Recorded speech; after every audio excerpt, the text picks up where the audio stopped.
On a Tuesday morning in the spring of 1974, imagine a woman, let's call her Carolyn, walking into a bank in Cincinnati, Ohio, and asking for a credit card in her own name. She's 31 years old, she had a full-time job, she met every requirement, but she was denied.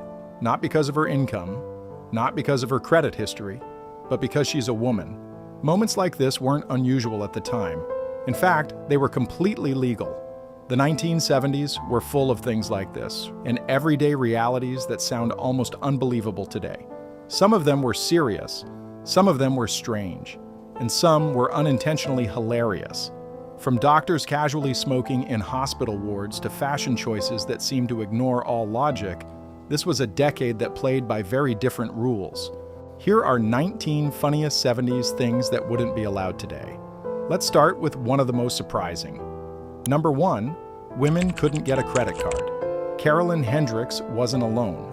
Before 1974, banks across the United States could legally refuse to issue credit cards to women unless a man co-signed the application. A husband, a father, a brother, even a son. Without that signature, access to credit could simply be denied. And it didn't stop at credit cards. The same rules often applied to mortgages, personal loans, and other basic financial tools. Everything changed with the passage of the Equal Credit Opportunity Act in 1974, which made it illegal to discriminate based on gender in lending. Number 2, mood rings, pet rocks. The 1970s gave us many things, which also included two of the most gloriously pointless products ever sold, and somehow, people couldn't get enough of them. First, the pet rock. It was exactly what it sounds like, a rock, placed carefully in a box, complete with a care manual explaining how to do absolutely nothing with it. And yet, it sold over 1 million units in just a few months. Then came the mood ring. This was a ring that changed color based on your body temperature, but was marketed as something far more impressive. Supposedly, it could read your emotions to tell when you are calm, stressed, and even in love, but in reality, it was basically a tiny thermometer pretending to understand your feelings. Neither of these products are banned, and you can still buy them today. But honestly, what's the point? Number 3, strange food combinations. The 1970s were the golden age of gelatin, and not always in a good way. This was the era of savory aspic, a wobbly see-through mold filled with things that had no business being trapped inside jelly. Things like tinned meat, mixed vegetables, and even whole hard-boiled eggs, all suspended midair like some kind of edible science experiment. And it didn't stop there. On the sweet side, Jell-O dishes became just as strange. People mixed in cream cheese, canned fruit cocktail, whipped toppings, and sometimes all at once. What looked like dessert could easily taste like confusion. Back then, this wasn't considered weird. It was stylish, high-end cuisine that was proudly presented at dinner parties as centerpieces. Number 4, airline travel with zero security stress. Back in the 1970s, as getting on a plane was a surprisingly casual affair. Airports didn't have the intense security checks we see today. Passengers could arrive shortly before departure, and friends or family could walk them all the way to the gate without needing a ticket. There were no long lines for screening, no removing shoes, and far fewer restrictions on what you could bring on board. It felt more relaxed, almost like boarding a bus. Number 5, DIY, electrical work. In the 70s, home repairs often meant doing it yourself. No certification, no inspection, just a toolbox, a weekend, and confidence.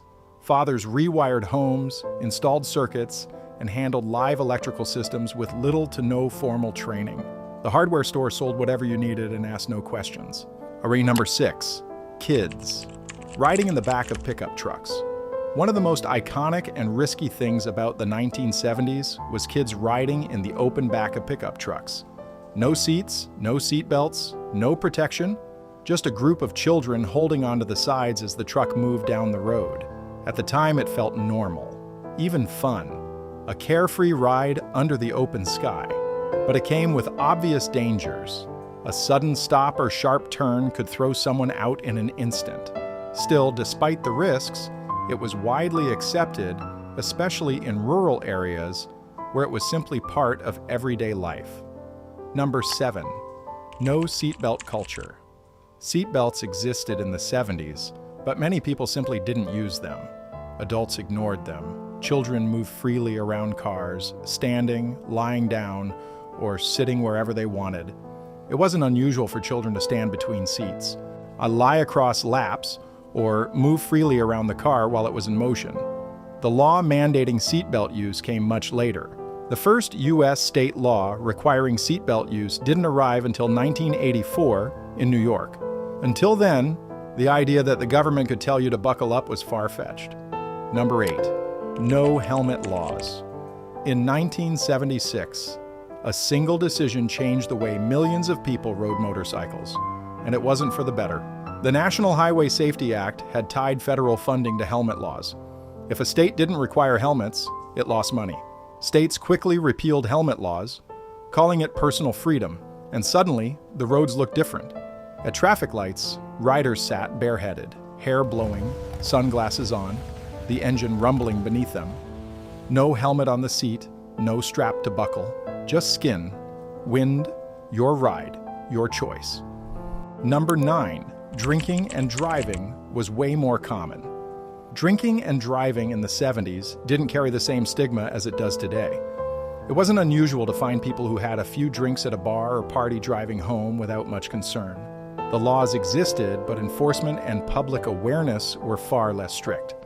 Number 10. Extremely risky toys. In the 1970s, the more dangerous a toy looked, the better it seemed to sell. School chemistry kits included real chemicals, toy ovens could reach high temperatures, and some products had sharp edges or small parts that posed serious hazards. Children were expected to use these items responsibly, but accidents were common and the line between fun and danger was much thinner. Number 11. Lawn darts. Yes, actual darts. Lawn darts, and also known as jarts, were marketed as a fun outdoor game for families, but in reality, they were heavy metal darts with sharp tips, designed to be thrown high into the air and land in a target on the ground. The problem? They didn't always land where intended. Serious injuries accumulated throughout the 70s and into the 80s, particularly head wounds in children. The U.S. Consumer Product Safety Commission banned them entirely in 1988, but for roughly 2 decades, they sat on toy store shelves right next to the board games. Number 12, you could smoke on a plane, but only in the back. In the 1970s, airlines had smoking sections on flights, typically in the last few rows.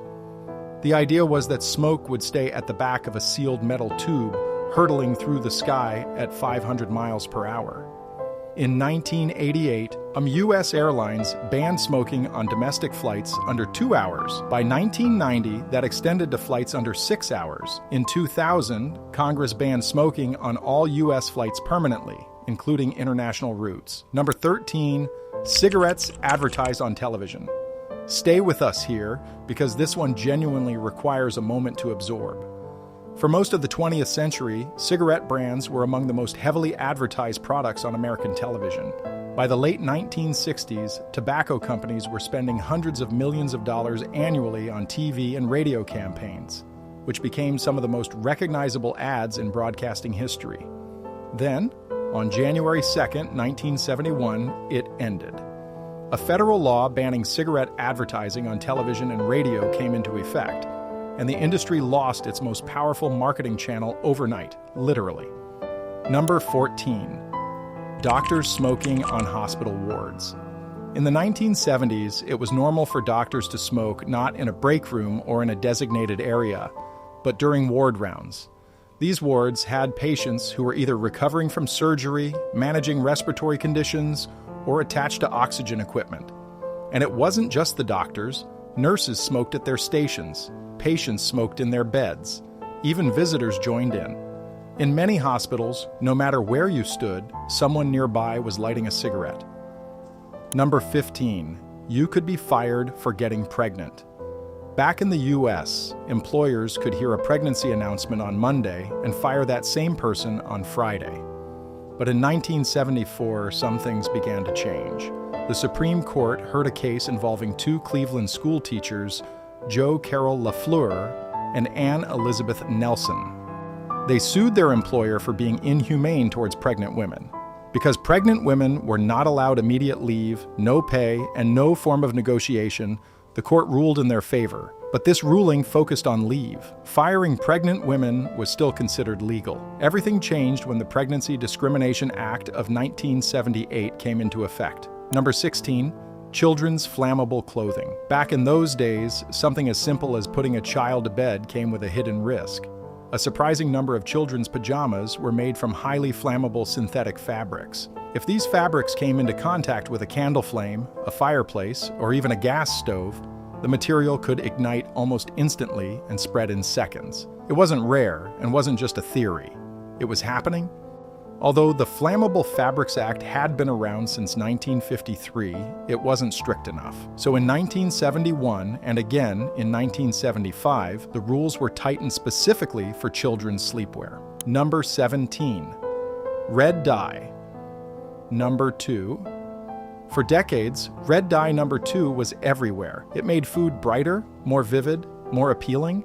You'd find it in soft drinks, maraschino cherries, ice cream, baked goods, anything that needed that eye-catching red. And for a long time, nobody really questioned it. Then in 1976, the Food and Drug Administration suddenly banned it because enough studies raised concerns that its safety wasn't fully certain. Number 18, leaded gasoline and paint. For most of the 20th century, lead was added to petrol as an anti-knock agent.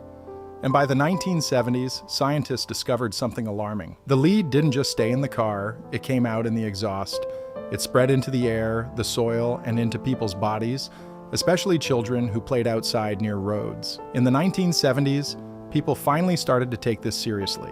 New rules were introduced to slowly remove lead from petrol, and in 1978, lead paint was no longer allowed in homes.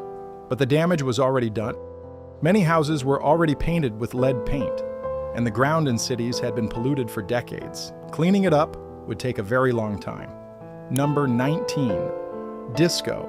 In 1979, a Chicago radio DJ organized Disco Demolition Night at Comiskey Park. It was an event where fans brought disco records to be blown up on the field. 47,795 people showed up for a stadium holding 44,000. The explosion damaged the field so badly, the second game was canceled and the White Sox forfeited. An entire baseball game was canceled because a crowd showed up just to blow up disco records.